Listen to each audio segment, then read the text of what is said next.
Bom, teve uma palestra da Thaisa, né, que ela fez sobre o mente macaco, né, que ela costuma falar, e sobre as crenças limitantes que nós temos, né.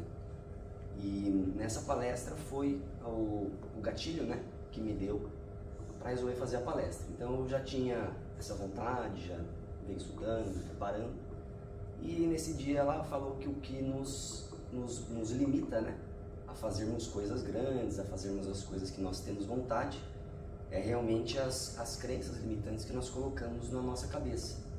É o que nos faz deixar de abrir uma empresa, que faz a gente deixar de estudar, fazer uma faculdade, de fazer um curso, de fazer qualquer ato, né? Qualquer atitude que a gente venha a querer fazer na nossa vida. Isso nos limita, porque a gente tem medo do julgamento, medo do que as pessoas vão pensar, se a gente vai ser capaz ou não, se nós estamos aptos ou não. Então a gente se auto-sabota, né, dessa maneira para poder agir e fazer alguma coisa que a gente vai crescer, vai passar às vezes um conhecimento para alguém, e às vezes, muitas vezes a gente fica calado, né, e não toma ação.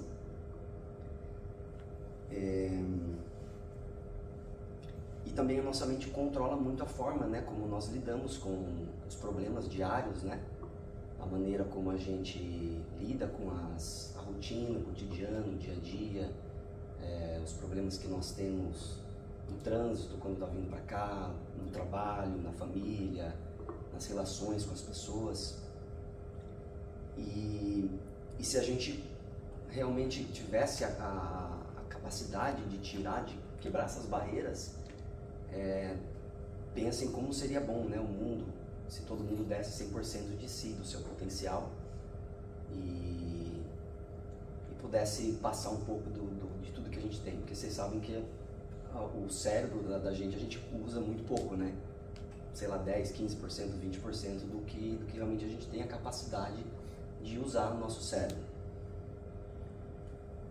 E eu escolhi esse tema da palestra, Problema Nosso de Cada Dia, justamente por esse motivo, né, que são problemas que a gente tem no dia a dia, coisas que realmente nos afetam diretamente todos os dias, de forma que faz a gente ter uma vida mais doentia, mais depressiva, as coisas que nos fazem sentir assim tristes.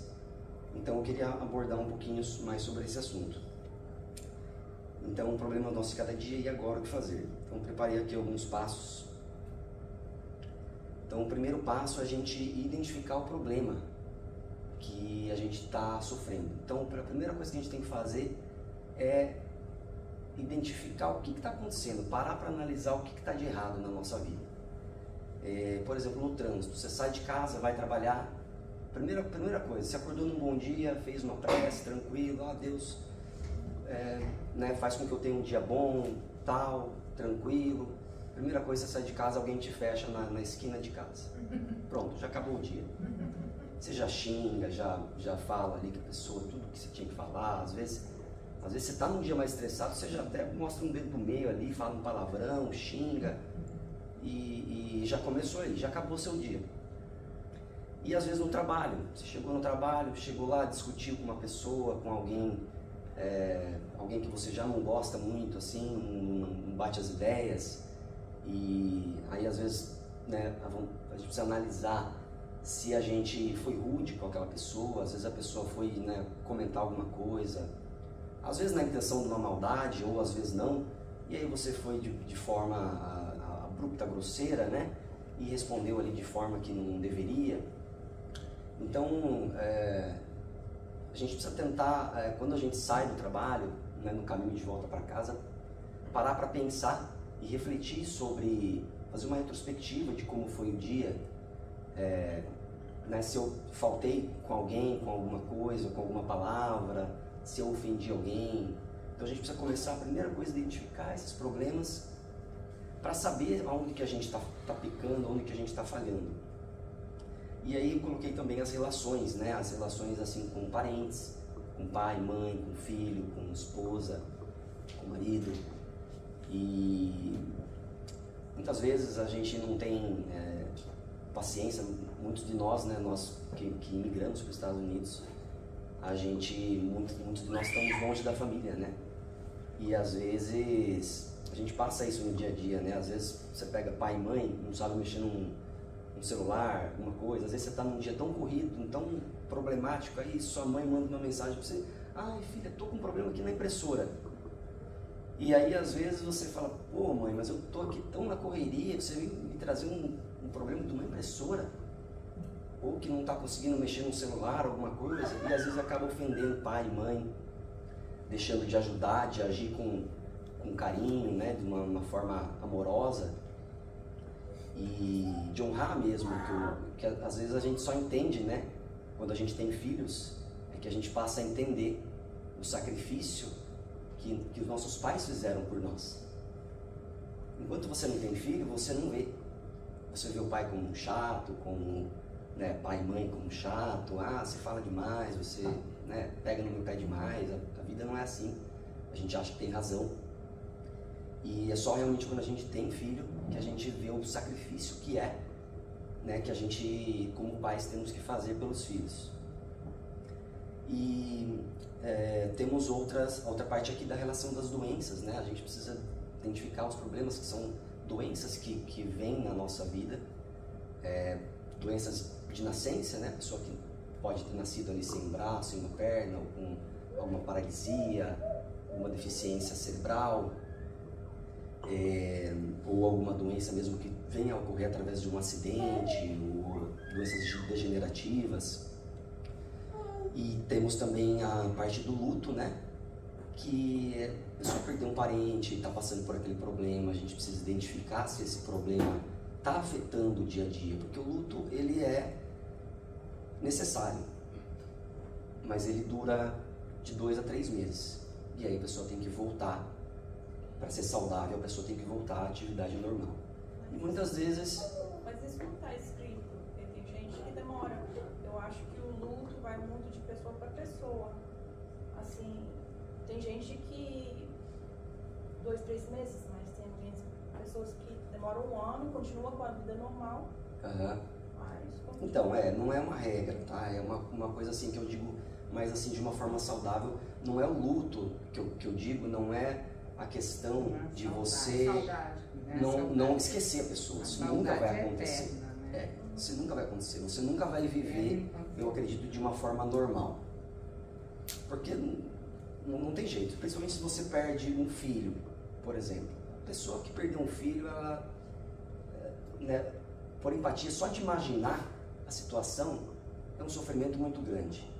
Então é uma coisa que muita gente acaba nem superando esse luto.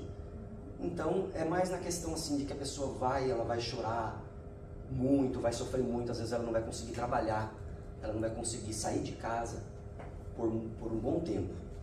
Ela vai ficar, né, sofrendo ali naquela mágoa e tal. Mas após um tempo a pessoa precisa se reerguer. Não é esquecer, não é não sentir nada, mas é questão de entender, né? A gente precisa entender que tudo tem um propósito, que tudo tem um significado e um sentido na vida. O problema do luto é quando a gente fica se martirizando, né? A gente fica se remoendo, fala, nossa, a gente começa a questionar as atitudes de Deus, os acontecimentos. Uma pessoa tão boa foi tão cedo, uma criança inocente foi tão cedo, tinha a vida toda pela frente. E às vezes a pessoa fica ali sofrendo, se questionando, acaba esquecendo realmente de Deus e do propósito, né, da vida. E aqui eu coloquei o casamento também, eu até coloquei aqui uma brincadeirinha, né, eu coloquei que é sem solução, né, porque o casamento é realmente a parte mais difícil. O casamento é a relação, por exemplo, com as pessoas, né, com pai e mãe, depois que você casa. Você vai viver sua vida, né? Então você tem relações com as pessoas de maneira... você não se relaciona todo dia. Então se você tem um relacionamento mais ou menos com amigos ou com outras pessoas, cada um vai para sua casa, você só se relaciona naquele período de tempo, no trabalho. Mas no casamento é todo dia, é o tempo todo. E você mora com aquela pessoa ali o tempo todo. E geralmente... né? Nós sabemos que Deus é bom e justo. E às vezes o bom e o justo nosso a gente acha que é mandar para você ali um cônjuge perfeito, né? Aquele rico, um estudioso, né? Uma pessoa que seja fiel, que seja isso, que seja perfeita, né? Isso seria o bom e justo para nós. Mas Deus, a sabedoria dele, faz o quê? Pega os opostos, né? Aqueles opostos. Então, pega lá o desorganizado e aquela que é super organizada, né, que tem aquele toque assim, que gosta de limpeza, de tudo, e bota os dois juntos para morar na mesma casa. Entendeu? E aí o que acontece? Você precisa chegar no equilíbrio. Feito um umbral, né? Oi? Se fez um umbral. Isso. Já está feito um umbral. Então, o que acontece? A gente precisa analisar essas coisas no casamento. Não pensar, nossa, mas a pessoa está toda errada. Meu marido está todo errado, minha esposa está toda errada. Não pensar dessa forma. Pensar onde que eu tenho que melhorar. Onde que eu tenho que, cabe a mim aceitar os defeitos do outro. Então, às vezes, um é demais numa coisa, o outro é demais em outra. E aí cabe a gente aceitar e chegar no equilíbrio. E da perfeição, para a gente poder atingir um meio termo na coisa. Então,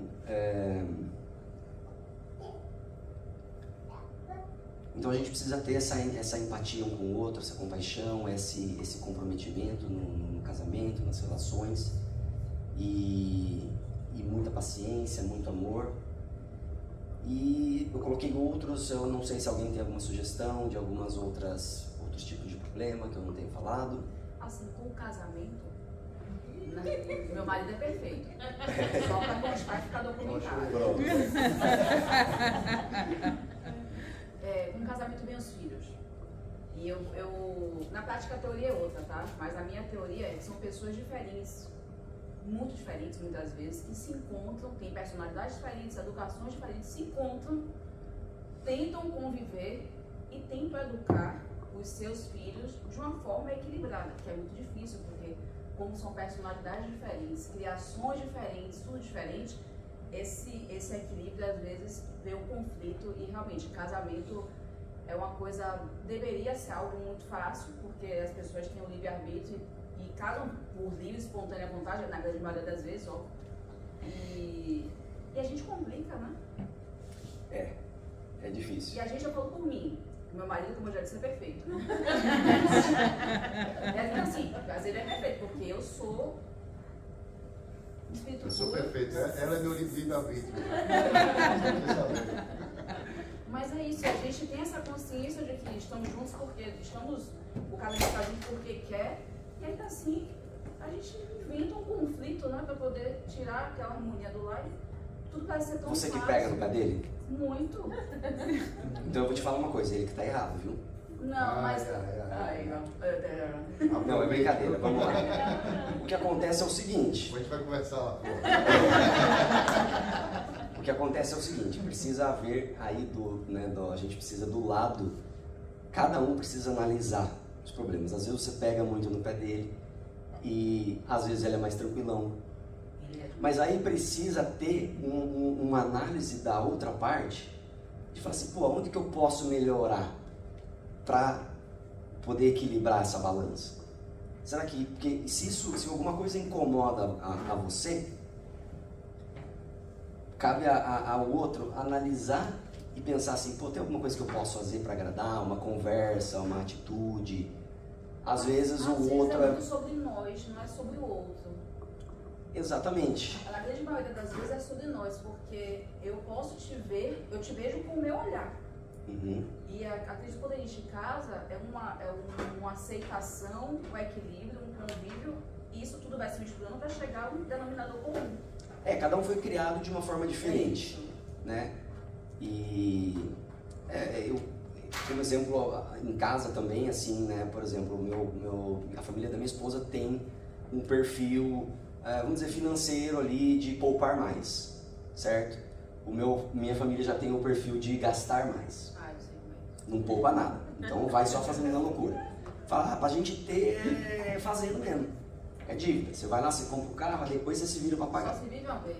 Exato. Então isso tem aí a pessoa foi criada ali 20 e poucos anos antes de casar, 30 anos antes de casar, daquela forma. E o outro daquela outra forma. Ou às vezes o marido está acostumado que a mãe botava a comidinha no prato dele. Entendeu? Está acostumado, aí chega lá a esposa, nunca teve isso. Fala, fião, vira e fala assim, meu querido, vamos levantar e vai você botar tem sua duas comida. mãozinhas, tem duas perninhas, Exato. levanta e bota seu pratinho, né? Exatamente. Por exemplo, a minha mãe nunca pôs a comida no prato de ninguém lá em casa. Então a gente já tem esse costume. No caso da minha esposa, a mãe dela fazia para ela. Aí quem tem que fazer para ela agora? Ela é. Não, é eu, óbvio. Então assim, quem serve o prato dela sou eu.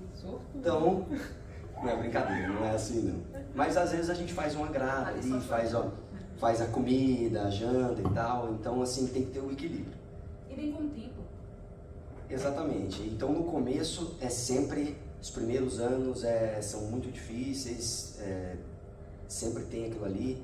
Depois de 10 anos também continua difícil. E nunca São fica... as crises, né? A É. cada 5 anos vem uma. E aí vem os filhos e fica mais difícil Isso. ainda. Quando você acha que o que não pode piorar, vem os filhos, né? Exatamente. Aí é aquela tortura, e aí é aquela briga que vai acordar de madrugada, e aquela divisão de Briga. tarefas, quem vai Pior trocar a quando os fralda. dois acordados. É. Você não vai E, entendendo. e, porque lá em e assim, casa quando a gente três. percebe que a gente tem que fazer, depois do tempo a gente acostuma com a tarefa. A nossa filha tem 3 anos e meio agora, vai fazer 4. E antes a gente brigava num restaurante para ver quem que ia levar ela no banheiro. Então hoje eu já pego e já faço. E ela já pega algumas funções e já faz as funções. Então a gente acaba acostumando, porque se a gente fica brigando, eu já fiz. Agora é a sua vez. Fica, mas eu fiz lá atrás, pronto. Daí daqui a pouco você está falando de quando se conheceu lá de uma briga que é 10 anos atrás.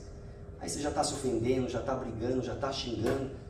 E às vezes o negócio fica agravado de uma forma que nem deveria. E às vezes por causa de um negocinho, e às vezes está discutindo na frente dos filhos. E depois você para pensar, meu Deus, o que eu estou fazendo? E tudo isso por causa de uma tarefinha diária que é realmente o que pega. Lavar uma louça, limpar a casa, isso é o que pega para todo mundo. Então esses são os piores problemas que nós temos. Família é uma E aprovação. financeiro também, né? E financeiro, Também. exato, Acho que afeta porque se você ainda está numa condiçãozinha melhor, você consegue pagar uma limpeza, né? Consegue ter um certo conforto, né?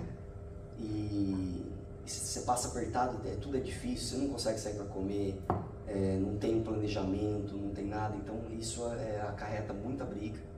E os Estados Unidos é uma aprovação, porque nós temos um negócio de hambúrguer, algumas pessoas sabem ou não, mas a gente tem bastante gente que roda, né, no nosso meio trabalhando. Então muita gente que trabalha para nós são médicos, engenheiros, advogados, enfermeiros, e as pessoas saem de lá do Brasil, largam a profissão, largam tudo que elas têm para vir aqui limpar a casa, limpar a privada, lavar a louça, fritar hambúrguer na chapa e... Opa, peraí. Tá me entregando aqui, ó. Pronto. E as pessoas têm é uma nova vida, né? Aí você chega, você bota à prova tudo mesmo, o casamento, você bota à prova a si mesmo. E é uma situação muito difícil porque você não tem apoio, não tem família muitas vezes, vem somente o casal, né? Ou a pessoa sozinha mesmo. Não tem amigos, não tem ninguém, então a pessoa precisa construir essa rede de apoio tudo do zero. E fica realmente muito difícil, né? Não ter esse apoio de ninguém, não ter um ombro, né? Um ombro amigo, alguém para reclamar, para chorar. E fica muito difícil na questão de você lidar com todos esses problemas dentro de casa, principalmente quando você tem filhos pequenos. Porque é um começo, é começar do zero, aprender a língua, você tem que se sujeitar a trabalhos que você nem imaginava que iria ter que fazer um dia. Mas a realidade de quando a gente chega aqui nos Estados Unidos é essa. Infelizmente, muita gente acha que vai ser mais fácil e acaba percebendo que não é. E a gente acostuma, e a gente vive bem, a gente acostuma e vai lidando com a vida, vai melhorando, vai passando o tempo. Identificando o problema. E vai identificando o problema. Vamos passar aqui um pouquinho. E a gente precisa entender a origem do problema. O interno, né, que eu coloquei, seriam problemas que são causados por nós, né, problemas nós mesmos, da mente, ou problemas que nós estamos causando para as outras pessoas ali, atitudes nossas, maneiras como nós agimos. Temos os problemas externos que são causados pelos outros, né, que geralmente 90% é causado pelo outro, né, nunca somos nós. Ou problemas causados de forma natural, que são os problemas que são de nascença, um acidente, problemas que a gente tem um resgate espiritual, uma expiação. E caracterizei também como problemas espirituais e materiais. Os materiais seriam os acidentes que acontecem, a pessoa sofre um acidente, perde um membro, alguma coisa, ou fica debilitado, paralisado, né? E os espirituais, como tem a obsessão e algumas deficiências de nascença, que são as provas que nós, resgates, né, que nós temos que fazer. E às vezes a gente nasce com algum problema, alguma doença, uma deficiência cerebral, uma paralisia, que a gente precisa resgatar, alguma coisa que a gente fez lá atrás numa outra reencarnação. A depressão eu coloquei aqui assim porque a depressão ela pode ser tanto material quanto espiritual. Porque existe a depressão que ela é uma doença realmente física, né? E temos a depressão que geralmente é causada por obsessão.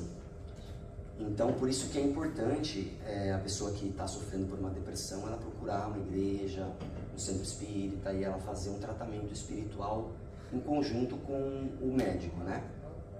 Porque muitas vezes a pessoa chega no centro, ela faz um tratamento espiritual, uma desobsessão, e ela sai dali como se ela fosse outra pessoa, completamente curada, e era esse o problema dela. O espírito suga ali, o obsessor suga toda a energia dela, não deixa ela ter vontade de nada, de trabalhar, de fazer nada, nem de levantar da cama.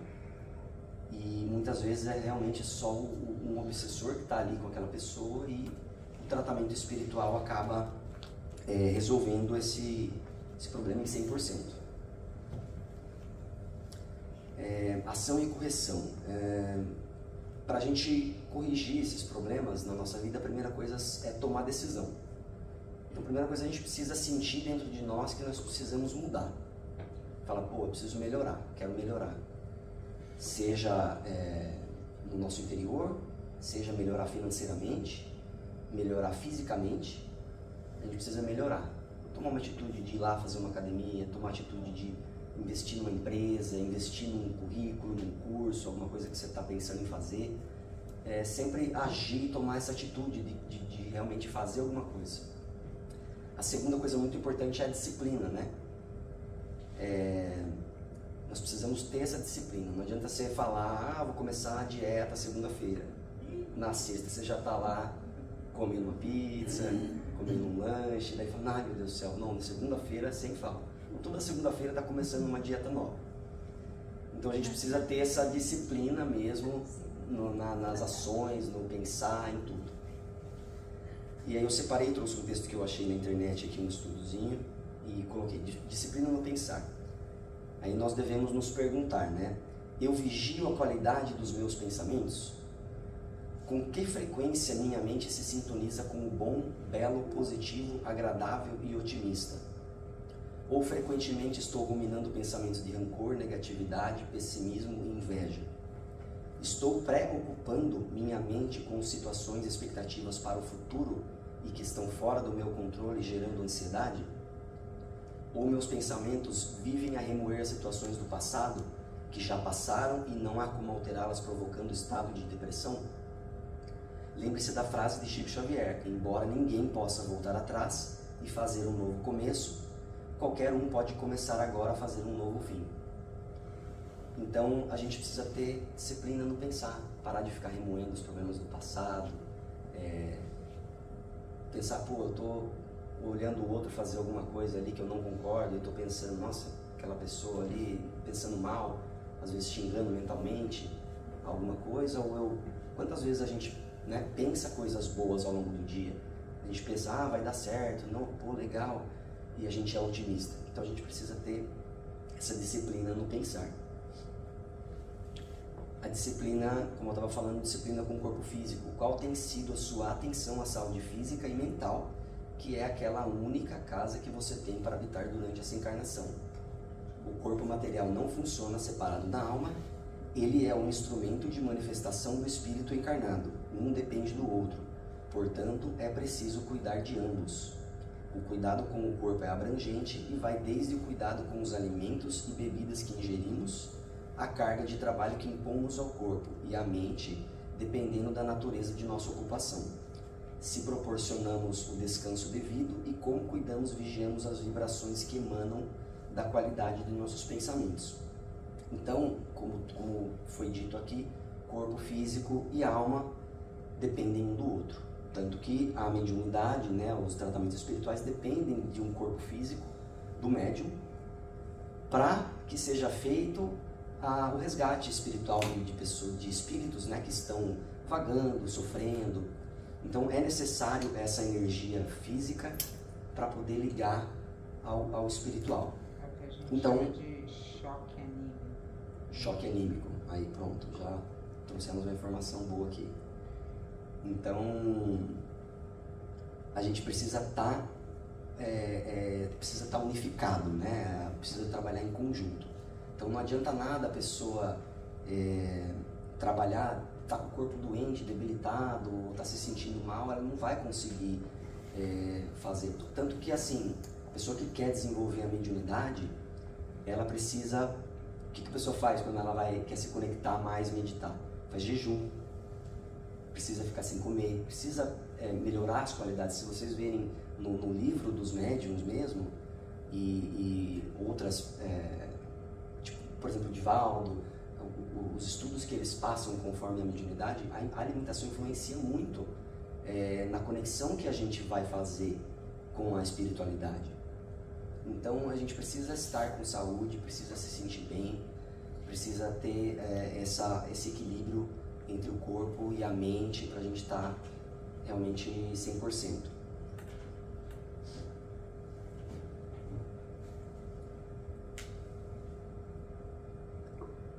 Disciplina das funções genésicas. Esse aqui eu tive que pesquisar bem porque eu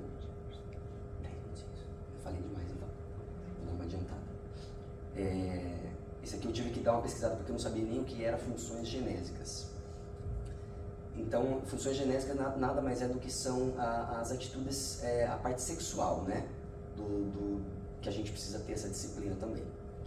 Então, por exemplo, a pessoa, você tem que se questionar: busco pôr luz nos impulsos da intimidade sem repressão, mas com maturidade, para que elas não sejam geradoras de tormentos, de culpas, de compromissos infelizes, francamente desnecessários? O que quer dizer isso? A pessoa, ela é solteira lá e o cara vai lá, por exemplo, a menina, mas quer conquistar todo mundo, quer ficar com todo mundo, e às vezes a pessoa faz o quê? Muita gente vai lá e ilude, né, a pessoa, vai lá, fala que ama, que gosta, que isso, que aquilo, mas por quê? Porque ele só quer conseguir ficar com a pessoa e depois acaba jogando fora. Isso gera tormento, né? Tormento e culpa, porque você acaba enganando, iludindo pessoas. Então a gente precisa ter essa maturidade nas relações e realmente pensar se, é um sentimento que eu tenho do coração. Então a gente precisa ter, igual antigamente, a pessoa ia com calma, se conhecia, né? Primeiro as pessoas namoravam com os olhos, né? E aí paqueravam ali, e tinha aqueles meses, né, conversando. Hoje em dia tá tudo muito, muito fácil, já vai no Tinder ali, já se encontra aí, já pronto, acabou. E não tem mais nada de assim, de cuidado com essa parte. Então tá ficando muito banalizado. Então isso é uma coisa que a gente precisa realmente também não atrair pra gente, pensar realmente no próximo, se realmente a gente está fazendo bem para aquela pessoa, se a gente gostaria que fizessem isso com a gente. Então vou passar aqui.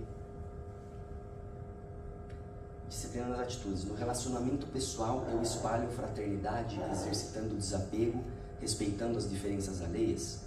Eu uso meu livre-arbítrio até o ponto em que inicio o direito do meu próximo. E essa outra parte eu coloquei em vermelho porque é muito importante. Eu faço ao meu semelhante somente aquilo que gostaria que fizessem comigo? Na indecisão, eu me pergunto, como Jesus agiria se estivesse nessa situação? Então, a principal pergunta que a gente tem que fazer a todo momento é se a pessoa fizesse a mesma coisa comigo, eu ia gostar? A pessoa falasse daquela maneira comigo, eu iria ficar feliz? Então, a gente precisa sempre se colocar no lugar do outro. A disciplina na fé. A gente precisa estar consciente da vida plena, da vida eterna. A gente precisa estar sempre vibrando e sabendo que a gente está aqui como uma escola, que a gente está aqui para se recuperar dos nossos defeitos, dos nossos problemas, e que a gente está aqui para aprender. Então a gente precisa ter sempre isso na nossa mente. E aqui tem uma passagenzinha aqui que fala do Evangelho segundo o Espiritismo, que fala que o escândalo é necessário, no entanto, ai do homem por quem ele vier. Então, assim, os problemas são necessários, mas ai de quem cause esses problemas para as pessoas, para o mundo, as guerras. Então, não sejamos nós essas pessoas que causem problemas e conflitos entre nós, entre as pessoas, e em casa e nas relações. O quarto passo eu coloquei buscar ajuda. Então a gente precisa também saber qual é o momento de buscar ajuda. Se a gente precisa de um psicólogo, se a gente precisa de uma ajuda material ou buscar uma ajuda espiritual mesmo no centro, e saber qual que é o momento de sem se sentir com vergonha, sem se julgar, né? E saber que às vezes tem um momento que a gente precisa buscar ajuda. Aqui tem uma... Deixa eu ver aqui, ajeitar. Correndo aqui. Umas perguntas do Livro dos Espíritos, né? Influem os Espíritos em nossos pensamentos e em nossos atos? Muito mais do que imaginais. Influem a tal ponto que, de ordinário, são eles que vos dirigem. Então, isso aqui muita gente fala nas palestras e realmente os Espíritos nos influem muito mais do que a gente imagina. De par com os pensamentos que não são próprios, outros haverá que nos sejam sugeridos? Vossa alma é um espírito que pensa, não ignorais que frequentemente muitos pensamentos vos acodem a um tempo sobre o mesmo assunto, não raro contrários uns aos outros, pois bem, no conjunto deles estão sempre de mistura os vossos e os nossos. Daí a incerteza. Então, muitas vezes a gente tem aqueles pensamentos, primeiramente os nossos, e se a gente está tomando uma atitude correta ou não, e logo depois a gente começa a rebater, né? Pô, mas, né? E será que isso é correto? Será que se eu fizer de tal forma? Então, muitas vezes esses pensamentos são sugeridos para nós pelos Espíritos, e justamente para tentar nos encaminhar para tomar sempre a atitude correta. E a gente tem que sempre escolher o que é melhor e o que vai ser bom para nós e para o próximo. E a terceira pergunta aqui é realmente que fala como havemos de distinguir os pensamentos que não são próprios dos que não são sugeridos. Quando o pensamento vos é sugerido, tendes a impressão de que alguém vos fala. Geralmente os pensamentos próprios são os que acodem em primeiro lugar, afinal não vos é de grande interesse em estabelecer essa distinção. Então muitas vezes é mais útil que a gente nem saiba mesmo distinguir, para que a gente possa agir com mais naturalidade e exercer o que a gente veio exercer aqui na Terra. Esse aqui eu vou falar bem rapidinho: influência material, problemas que são causados pela influência material, celular, trabalho, o uso demasiado das coisas, né, e a falta de equilíbrio. Então o uso demasiado do celular, ficar no Instagram, não produzir nada, o trabalho, a gente trabalhar demais ou de menos, também vai influenciar nos problemas. Lazer, a gente precisa ter um tempinho de lazer para poder, né, recuperar as energias. ou também querer lazer demais e não produzir nada também faz mal. Então a gente precisa sempre buscar o equilíbrio. Na família, e a caridade, eu coloquei aqui que seria a caridade, ela nunca é demais, é sempre bom, desde que isso não vá atrapalhar as relações que você tem com as pessoas e com a família. Então a gente precisa ter também um equilíbrio na forma. Então não adianta você falar, não, eu quero me dedicar à caridade e viver disso, né? Eu preciso me dedicar 100% na caridade, e você começar a brigar em casa, né, com a família, com as pessoas que são próximas de você, porque as pessoas às vezes não concordam, que às vezes você não tem estrutura para você se dedicar 100% numa coisa. Então a gente precisa sempre buscar um equilíbrio moral e espiritual de tudo, das coisas. Eu coloquei alguns transtornos aqui, 3 minutinhos. Vou passar esse aqui, que não era tão importante. Vou falar rapidinho desse livro aqui do Divaldo. Foi psicografado pelo Divaldo, pelo espírito Joana de Ângeles. Ele é um livro que eu gosto muito de ler. Ele é um audiolivro, né? Eu gosto de pôr no carro. São capítulos pequenos que falam sobre o nosso cotidiano, de coisas que a gente tem que fazer para ter uma vida feliz. Então eu coloquei aqui: mantenha o teu controle emocional em todas as situações, sistema nervoso alterado, vida em desalinho. Se dificuldades ameaçarem o teu equilíbrio, utiliza-te da oração. A prece é medicamento eficaz para todas as doenças da alma. Então são mensagens, eu coloquei algumas outras aqui, depois vocês podem ver com mais calma, como a gente está sem tempo. Mas são mensagens que ajudam muito no dia a dia, no cotidiano, para a gente ajudar a pensar nas atitudes que nós devemos tomar. E aqui esse capítulo do Evangelho segundo o Espiritismo fala que com Jesus o fardo fica leve. Então a gente precisa buscar Deus em primeiro lugar. Todos os problemas que nós temos, a gente precisa colocar Deus e Jesus em primeiro lugar e depositar nossas forças, esses problemas, em Deus e em Jesus. Pode ter certeza que vai melhorar e a nossa vida vai dar assim uma reviravolta. Independente do problema que vocês estejam passando, é só confiar em Deus e muita oração que vai dar tudo certo. Quando a gente estiver desanimado, tem a passagem de João 16:33. Aproxima-se a hora, que foi quando Jesus foi um pouquinho antes de ir para a cruz, né, de ser crucificado. Aproxima-se a hora e já chegou, quando vocês serão espalhados cada um para a sua casa. Vocês me deixarão sozinho, mas eu não estou sozinho, pois meu Pai está comigo. Eu disse essas coisas para que em mim vocês tenham paz.